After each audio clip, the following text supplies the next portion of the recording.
Assalamualaikum warahmatullahi wabarakatuh. Saya Sukisman Purtadi. Selamat datang di kelas saya. Tren penelitian dan pembelajaran kimia.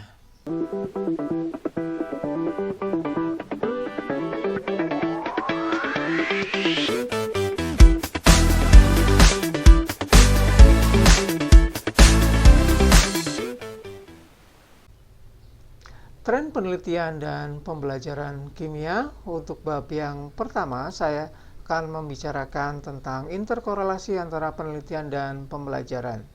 Jadi kita akan mendiskusikan bagaimana hubungan timbal balik antara penelitian dan pembelajaran. Supaya lebih mudah diikuti, pada presentasi kali ini saya akan membagi menjadi beberapa bagian. Yang pertama adalah riset apa dan mengapa, kemudian bagaimana riset di dalam pembelajaran, dan terakhir bagaimana penggunaan riset di dalam pembelajaran atau pembelajaran dengan menggunakan riset. Baik, kita mulai dengan riset apa dan mengapa. Yang pertama adalah apa. Apa itu riset atau definisi riset? Riset adalah suatu proses untuk menganalisis masalah secara cermat atau melakukan studi secara rinci tentang masalah tertentu dengan menggunakan metode ilmiah khusus. Metode ilmiah ya, jadi metode-metode itu bisa berbagai macam, tetapi semuanya adalah ilmiah. Kita tahu proses pembelajaran di Indonesia dengan menekankan proses inquiry yang dimulai dengan mengamati. Dari mengamati akan muncul masalah. Apa yang dimaksud dengan masalah? Anda akan mempelajarinya di metodologi penelitian. Gitu ya, apa yang dimaksud dengan masalah. Kemudian setelah memunculkan masalah atau bertanya, mereka kemudian merencanakan. Sebelum merencanakan mungkin berhipotesis, kemudian merencanakan, setelah merencanakan mengambil data. Tapi biasanya di dalam proses pembelajaran dari mengamati, kemudian bertanya, kemudian ditekankan pada mengumpulkan data. Di tingkat SMA tidak ditekankan untuk membuat rencana penelitian. Tetapi di dalam inquiry sebenarnya merencana merupakan bagian dari proses inquiry. Dari data yang ada, siswa diajak untuk menganalisis dan kemudian menyimpulkan. Kemudian proses tidak berhenti di situ. Dalam proses metode ilmiah harus yang terakhir adalah mengkomunikasikan. Jadi langkah yang terakhir adalah menyampaikan apa yang diperoleh dari proses inquiry atau proses penelitian atau proses research kepada orang lain untuk melihat apakah hasil yang diperolehnya memang bermakna, kemudian bermanfaat, atau bisa direplikasi oleh orang yang lain. Masih tentang riset, setelah kita tahu definisi riset, kita ingin tahu mengapa riset itu penting, supaya nanti kita bisa memasukkannya di dalam pembelajaran. Yang pertama, riset itu penting dilihat dari implikasi dari riset itu. Kita tahu tadi bahwa riset itu dimulai dengan masalah. Artinya dia mempelajari atau mendalami sebuah topik. Karena dia mendalami sebuah topik, riset itu bisa dengan topik apapun ya, tidak hanya topik dari sains saja atau IPA saja, tetapi bisa dari berbagai macam masalah. Bahkan di dalam kehidupan sehari-hari kita bisa melakukan riset walaupun sederhana dengan menggunakan langkah-langkah yang ilmiah. Jadi setelah mendalami topik, tentunya sebuah riset akan menghasilkan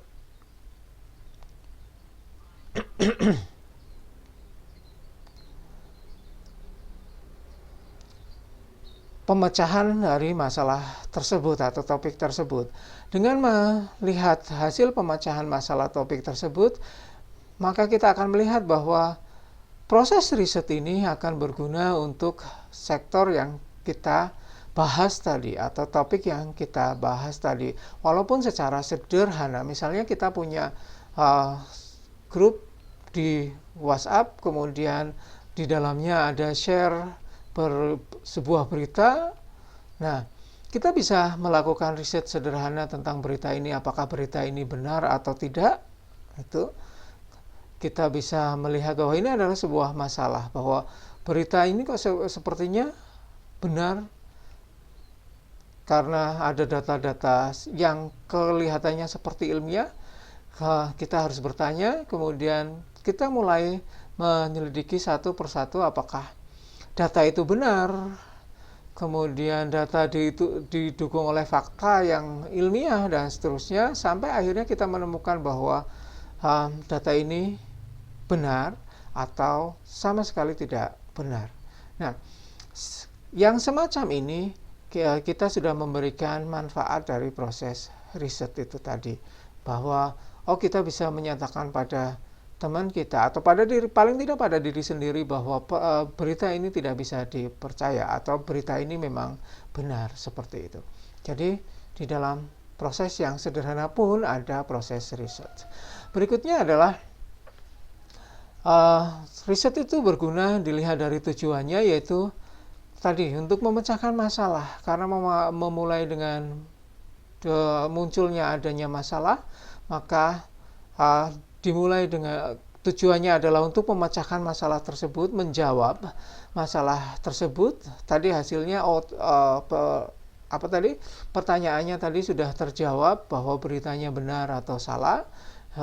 Nah, kita sudah sampai tujuannya, itu memecahkan masalah itu, paling tidak untuk diri sendiri. Tapi lebih jauh lagi, bahwa riset itu untuk meningkatkan pengetahuan. Jadi kalau semakin banyak orang yang melakukan riset yang sama, kemudian melakukan komunikasi saling mendukung, kemungkinan akan memunculkan konsep-konsep yang baru, dan itu akan menjadikan kebaruan dari pengetahuan, peningkatan proses pengetahuan. Jadi proses riset itu dari zaman dulu sampai sekarang berkembang untuk mengembangkan pengetahuan.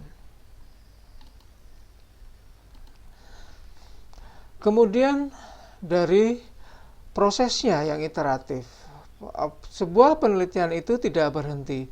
Sebuah penelitian yang umum, yang lebih besar lagi, bukan penelitian yang hanya sederhana yang berhenti pada kita menyatakan tadi beritanya hoax atau tidak. Nah, proses iteratif itu, walaupun hanya yang sederhana sebenarnya tadi ya, kayak beritanya hoax atau tidak, nanti kita akan berulang melakukan penelitian lagi, apakah memang benar fakta-fakta yang kita gunakan itu dalam tanda kutip benar atau masih juga perlu diuji. Nah, di dalam proses penelitian yang sesungguhnya, penelitian kalau sudah menghasilkan kesimpulan, maka kesimpulan itu bukan kesimpulan yang berhenti di situ. Jadi penelitian itu akan berkembang lagi untuk membuat pertanyaan lagi yang baru, apakah memang benar. Oleh karena itu, nanti waktu Anda melakukan penelitian skripsi tidak berhenti di kesimpulan. Penelitian skripsi akan dikembangkan lebih. Anda akan memberikan saran untuk penelitian lanjutan, implikasinya seperti apa, dan sebagainya. Jadi prosesnya seperti itu. Ini sama juga di dalam proses sains itu sendiri ya. Di dalam proses sains itu sendiri, sains bukanlah ujung dari sebuah pengetahuan, tapi proses sains adalah sebuah proses untuk mengembangkan pengetahuan. Jadi ini klop antara penelitian atau riset dengan sains yang kita pelajari.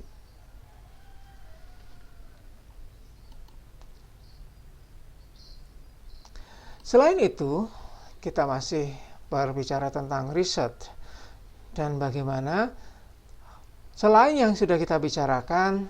Coba perhatikan pertanyaan berikut ini. Pernahkah Anda berpikir tentang bagaimana jadinya dunia ini tanpa perkembangan teknologi atau apapun? Jadi tanpa perkembangan apapun, pokoknya apapun. Jadi tanpa perkembangan. Jadi Anda bisa membayangkan bahwa kalau misalnya teknologi kita tidak berkembang sampai sedemikian hingga ada teleconference, hingga ada rekaman video semacam ini, atau bahkan misalnya bagaimana jadinya kalau yang simpel saja seperti baju kita, bagaimana jadinya kalau tidak ada perkembangan pembuatan baju misalnya. Ya, Anda bisa membayangkan dari zaman batu, dari kulit hewan, kita sampai sekarang masih menggunakan kulit hewan karena tidak berkembang. Pun sama juga, kalau tidak ada perkembangan bahasa bagaimana?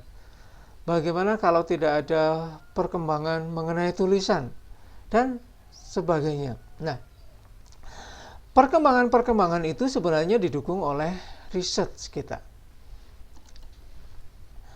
Oleh karena itu, ya riset, walaupun tadi kita melihatnya sebagai sebuah riset yang sederhana. Orang mengembangkan dari pakaian yang dari kulit binatang, kemudian mereka melihat ada serat tumbuhan misalnya, melihat bahwa tumbuhan itu kulit kayu itu seperti dianyam, mereka mencoba mengulang, kemudian mereka mengembangkan alatnya, sampai sekarang ada pabriknya, kemudian sampai sekarang kita bisa memilih bahan yang seperti apa yang akan kita buat, apakah bahan yang cepat, tapi cepat diproduksi, murah, gitu, tapi cepat rusak, atau awet, atau bahan yang nyaman kita pakai, dan seterusnya. Kemudian Anda perhatikan bagaimana perkembangan bahasa, bagaimana perkembangan tulisan, bagaimana langsung ke kimia kita, bagaimana perkembangan dari kimia itu sendiri. Nah, proses-proses perkembangan itu pelan walaupun pelan ya, didukung oleh teknologi, itu adalah proses penelitian. Jadi orang ada trial and error, kemudian mendapatkan hal yang lebih baik lagi setelah trial and errornya mungkin 5 kali, 6 kali, 100 kali, 10.000 kali, sejuta kali, dan sebagainya. Mereka mendapatkan hasil yang baik untuk dikembangkan, kemudian mereka meneliti lagi, dikembangkan lagi. Nah, itu adalah proses penelitian. Oleh karena itu, penelitian adalah cara yang terbaik dan dapat diandalkan untuk memahami dan bertindak atas kompleksitas berbagai masalah yang kita hadapi sebagai manusia. Jadi, riset itu punya implikasi di dalam kehidupan sehari-hari. Jadi riset itu tidak berhenti secara steril di bangunan yang namanya laboratorium dan sekolah atau di kampus saja, tetapi riset itu mesti harus punya implikasi di dalam kehidupan manusia. Berikutnya kita akan melihat riset pembelajaran. Riset pembelajaran adalah riset yang dilakukan di bidang pendidikan atau pembelajaran. Jadi apapun riset yang dilakukan yang berkenaan dengan pembelajaran, baik media, evaluasi, proses pembelajaran, meneliti tentang peserta didik, guru, bagaimana meningkatkan keterampilan guru, dan sebagainya. Itu berkaitan dengan riset pembelajaran. Tujuan dari riset pembelajaran yang pertama adalah untuk meningkatkan proses pembelajaran itu sendiri. Jadi riset di dalam pembelajaran yang tujuan yang utamanya adalah bagaimana proses pembelajaran itu bisa ditingkatkan dengan menggunakan proses penelitian. Kita menyelidiki misalnya menerapkan sebuah metode untuk meningkatkan kemampuan tertentu. Tujuannya adalah meningkatkan kemampuan tertentu itu, misalnya meningkatkan keterampilan berkomunikasi siswanya secara ilmiah. Bagaimana supaya siswanya bisa melakukan komunikasi ilmiah.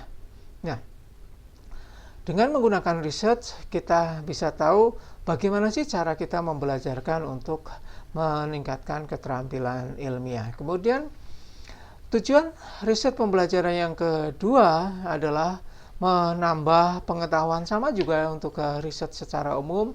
Riset di dalam pembelajaran juga untuk meningkatkan atau mengembangkan pengetahuan tentang pembelajaran itu sendiri. Jadi baik pembelajaran secara umum maupun pembelajaran secara khusus. Misalnya tadi kita meneliti di dalam pembelajaran kimia, berarti pengetahuan di dalam pembelajaran kimia.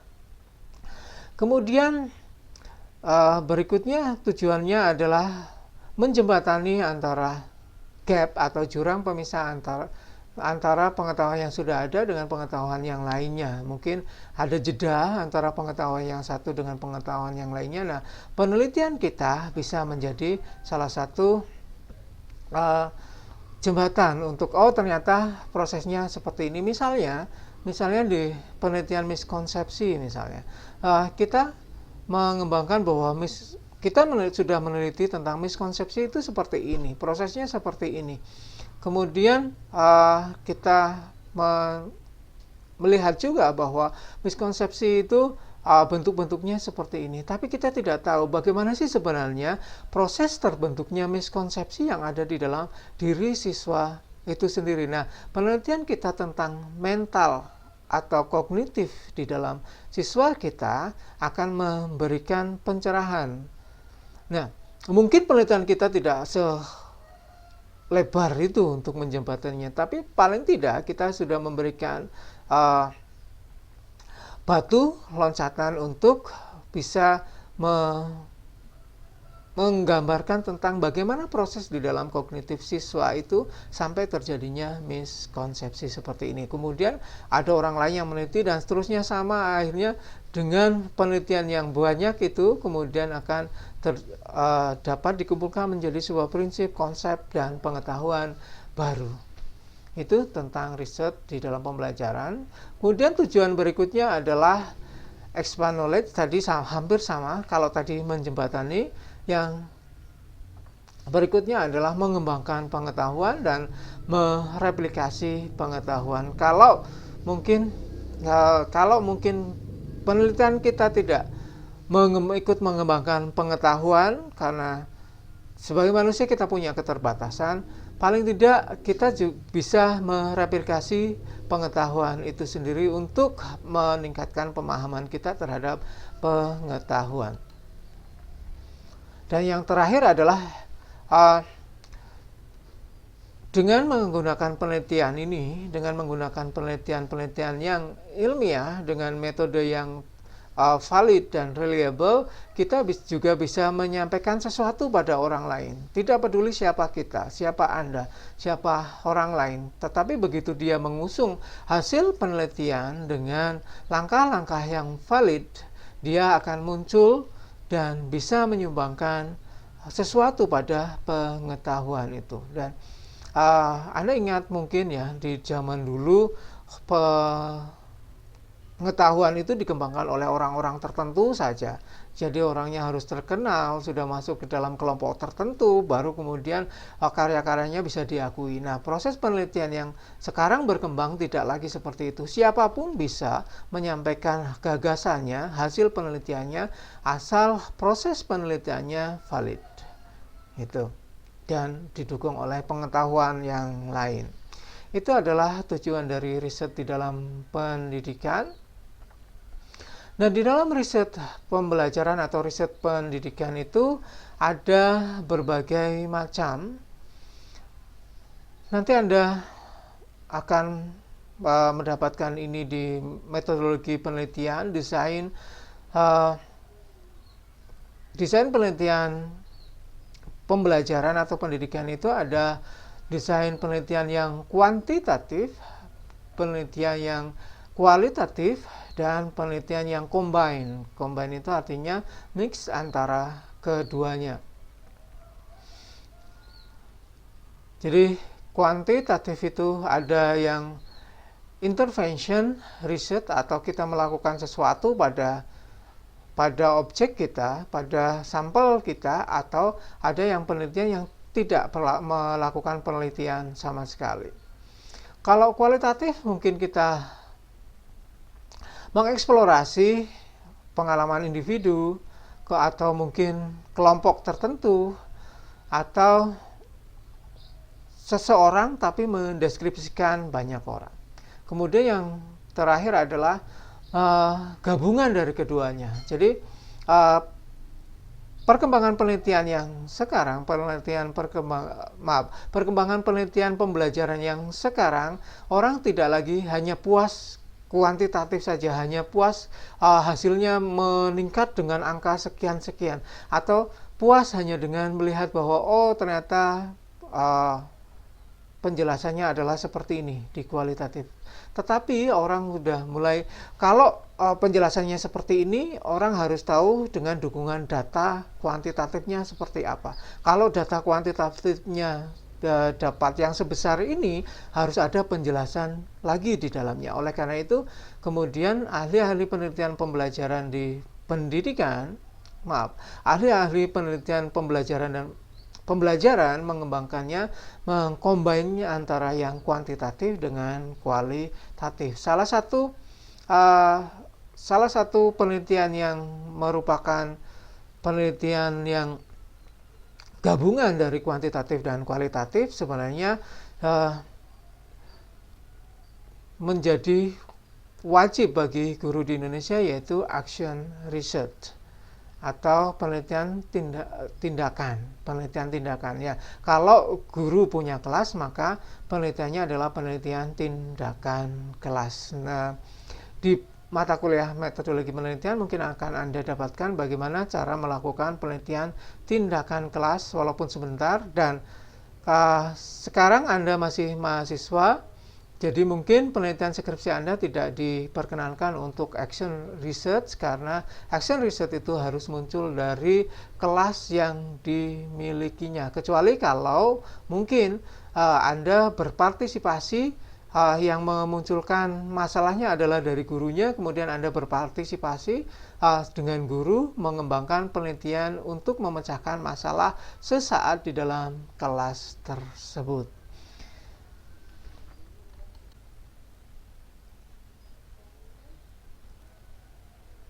Selanjutnya kita akan mendiskusikan tentang bagaimana riset itu digunakan di dalam pembelajaran atau pembelajaran dengan menggunakan riset. Saya akan menampilkan sebuah bagan dengan garis kontinu. Yang ke atas itu adalah bagaimana siswa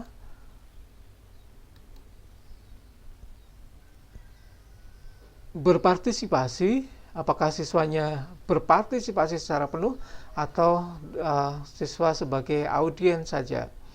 Kemudian untuk garis yang di kiri dan ke kanan atau mendatar itu tentang konten dari riset itu, tentang penekanan dari riset yang digunakan di dalam pembelajaran. Yang kiri adalah tentang kontennya dari hasil riset itu, ataukah menekankan tentang masalah dan proses dari riset itu. Dengan menggunakan bagan ini, kita akan bisa melihat bagaimana riset itu digunakan di dalam kelas atau di dalam proses pembelajaran. Jadi kalau kita menekankan siswa sebagai audiens atau kiri bawah dan menekankan kontennya, jadi hasil-hasil penelitian saja untuk pembelajaran, maka istilah yang digunakan di sana adalah research led teaching. Jadi pembelajaran yang diarahkan dengan menggunakan hasil-hasil penelitian. Tetapi kalau kita mengubahnya walaupun dengan menggunakan konten, tapi siswanya berpartisipasi aktif, maka prosesnya kita sebut sebagai research tutored teaching. Jadi dengan hasil-hasil penelitian itu kita membelajarkan siswa untuk bagaimana mereka bisa menganalisis hasil penelitian tersebut. Jadi ada partisipasi aktif dari siswanya. Nah, kalau di bagian kiri, di bagian kanan saya seperti di bagian kanan, kita akan melihat bahwa di bagian kanan itu ya, kita akan melihat bahwa kalau siswanya menjadi audiens saja, maka kita menyebutnya proses pembelajaran ini adalah research oriented teaching. Research oriented teaching. Jadi pembelajaran yang berorientasi pada proses riset. Dan penjelasannya di bawah ya setelah ini. Nah, Kalau siswanya berpartisipasi aktif, ikut berproses, dan menekankan tentang masalah dan proses penelitian atau proses research, maka proses pembelajarannya kita menyebutnya sebagai research based teaching. Research based teaching. Seperti apa sih sebenarnya keempat istilah itu? Kita akan melihat seperti ini. Kalau tutor itu artinya siswa menulis dan mendiskusikan essay paper. Jadi ada partisipasi aktif di sini. Jadi menekankan bagaimana siswa bisa menulis, kita bisa memberikan, kita menyampaikan mereka masalah, kita menyampaikan pada mereka tentang masalah, atau masalahnya bisa diangkat oleh mereka sendiri, kemudian mereka menuliskannya dalam bentuk essay dan paper dengan menggunakan hasil-hasil penelitian. Ini persis seperti yang akan kita lakukan di kuliah ini. Ini namanya research tutor learning atau teachingnya. Kemudian research led teaching, ini artinya temuan riset untuk proses pembelajaran. Tadi kalau hasil-hasil penelitian pembelajaran kita kemudian kita gunakan di dalam proses pembelajaran, misalnya setelah kita meneliti bagaimana sih cara meningkatkan kemampuan argumentasi siswa di dalam proses pembelajaran kimia, kemudian kita menemukan strategi yang cocok untuk peningkatan itu, kemudian kita menggunakannya di dalam proses pembelajaran. Karena hasil penelitiannya si A, B, C, dan seterusnya, beberapa penelitian yang bonafide, valid, dan reliable, kita bisa menggunakannya di dalam proses pembelajaran. Maka ini proses pembelajarannya tanpa melibatkan siswa itu di dalam penelitian. Jadi penelitiannya hanya hasilnya diambil kemudian masuk di dalam proses pembelajaran, itu namanya research led teaching. Ini tidak hanya sekedar strateginya saja, ini bisa yang macam-macam juga. Kalau misalnya tentang penelitian, misalnya penelitian tentang katakan polimer misalnya ya, dikembangkan oleh dosen-dosen kita, Anda melihat penelitian-penelitian dosen kita, kemudian setelah Anda mengajar nanti Anda membelajarkan itu pada siswa, itu juga sama. Itu artinya research led teaching. Berikutnya adalah research based teaching, itu yang di atas siswanya berpartisipasi penuh dan masalahnya ditekankan dan prosesnya, maka pembelajarannya adalah proses inquiry. Ya, jadi mengantarkan siswa untuk ikut serta atau berproses supaya mereka tahu bagaimana cara meneliti, memecahkan masalah, itu namanya research based teaching. Nah, prosesnya itu adalah proses berbasis inquiry, gitu. Ya, kemudian kalau research oriented teaching itu adalah proses pembelajaran itu merupakan konstruksi pengetahuan. Jadi proses pembelajaran itu dialurkan sedemikian hingga merupakan konstruksi pengetahuan dan dikembangkan di dalam proses pembelajaran tersebut. Baik, itu adalah diskusi kita tentang bab yang pertama, interkorelasi antara penelitian dan pembelajaran. Jika masih ada pertanyaan, silakan sampaikan di forum diskusi. Kita akan mendiskusikan lebih banyak di sana. Mudah-mudahan penjelasan ini cukup untuk membangkitkan pertanyaan Anda untuk menggali lebih dalam lagi tentang materi kita. Terima kasih. Assalamualaikum warahmatullahi wabarakatuh.